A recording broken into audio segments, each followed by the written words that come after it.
സംസുക്ക ഒരു വണ്ടി ചരക്ക് ഇപ്പം ഒന്ന് കൊടുന്ന് കാലിയാക്കാണ്. ഇന്നലെ അതാണ് ഇപ്പോൾ സംസുക്ക ഇന്നലെ എന്നോട് ഇങ്ങനെ പറഞ്ഞത്. കാരണം കണ്ടില്ല സംസുക്ക ഇത്തിരി വണ്ടി ആ കുഴപ്പമില്ല. ആഴ്ചയിലൊന്നും വിഷമം ചേട്ടാ. നിങ്ങൾ എന്തുവാണ് എന്നോട് പറഞ്ഞോളി. ആ ഇന്നലെ ഞാൻ എന്താ പറയുക ഇത് ഫുള്ളായിട്ട് വണ്ടിയിൽ ലോഡായിട്ടാണോ അത് കുഴപ്പമില്ല.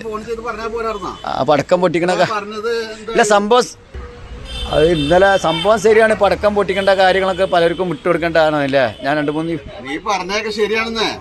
പക്ഷെ നീ എത്ര ദിവസമായി പറയണത് ദീപാവലിയാണ് ഞാൻ പടക്കം പൊട്ടിയ നരിമാൻ പോയിന്റ് പോയത് അത് എടുത്തുതരാം, ഇവിടെ പോയിട്ട് എടുത്തുതരാം, അത് എടുത്തുതരാന്നൊക്കെ പറഞ്ഞുകൊണ്ട് ഇന്നലെ നമുക്ക് കാത്തിരുന്നില്ല എല്ലാവരും.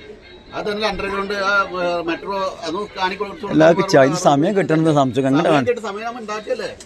ഇത് ഇത്ര ഉണ്ടാവുന്നെന്ന് എനിക്കറിയില്ലായിരുന്നു. കാരണം നിങ്ങൾ രാവിലെ എൻ്റെ കൂടെ ഒന്ന് വരുന്നത് ആയി കഴിഞ്ഞാൽ 24 മണിക്കൂർ മുട്ടിയ മൂത്രത്തിന് ഒഴിവില്ല. വണ്ടി കാലിയാക്കലും ഈ ലോറിക്ക് നരക്കലും ചോറുണ്ടാക്കലും കച്ചറ കൊണ്ടില്ല. നിങ്ങൾക്ക് പിന്നെ വേറെ പണിയൊന്നുമില്ല. നിങ്ങളെ എത്താനും കൊത്തി പിടിച്ചിട്ട് അങ്ങനെ കിടന്ന് ഉറങ്ങണ പരിപാടി.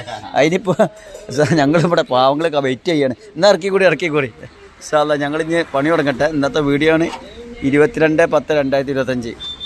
ഇത്ര ഫുള്ള് ലോഡാ വണ്ടിയാണ്. ഇന്നലെ ആൾക്ക് ഇവിടെ ഇറക്കിയേക്ക്. ഇന്നലെ പൂച്ചക്കടത്തിലൊന്നും ഇട്ടില്ലേ. കാരണം എന്താ പറയുക ഇത് ഇന്നലെ രാവിലെ ഞങ്ങൾ ലോഡ് നിറച്ചുകൊണ്ടുപോകും അല്ലേ. തെങ്ങും തോട്ടത്തിന് പറിച്ച് വരും. പിന്നെ കാലിയാക്കണം മൊത്തം. എന്നിട്ട് തിരയണം.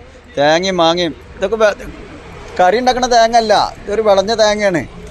കറി ഉണ്ടാക്കണ തേങ്ങ 2 മാസം നിർത്തിയിടണം. എന്തായാലും വെക്കട്ടെ ഇൻഷാ അല്ലാ. ഇത് സംസ്കാരം തുടങ്ങിക്കൂടി.